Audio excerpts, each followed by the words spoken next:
morning. I'm Lindsay Watson. Dave is on assignment. An overnight shooting and standoff with police in Mercer County left a man hospitalized after he was badly wounded. Here's a map to show you where it all happened, near the intersection of Indiana and Division Streets. First News senior reporter Jerry Ricciuti was out in Farrell all day and has the latest details. The situation started just after midnight as a Farrell patrolman approached a driver sitting in the parking lot of the Luxx Convenience store at the corner of Indiana Avenue and Division Street. He had a concealed weapon, which he displayed to the officer. He refused to surrender it. Mercer County's DA tells me as the two men exchanged words, the suspect suddenly pulled the gun out and aimed at the officer, who drew his own weapon and fired, but stumbled and fell to the ground as he was backing up.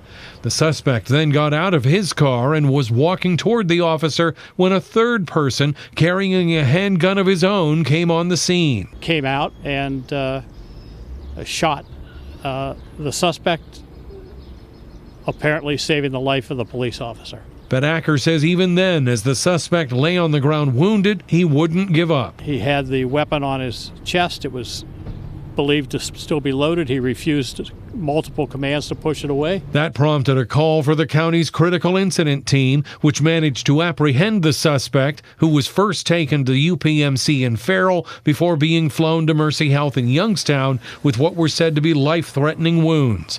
Pennsylvania State Police then took over the scene, bringing in a forensic services team and an accident reconstruction unit to process and photograph the area, recovering more than 40 spent shell casings. They'll map it, they'll plot it, they'll fly a drone over it. Troopers and county detectives will eventually turn their reports over to the DA, who will then determine what charges are to be filed.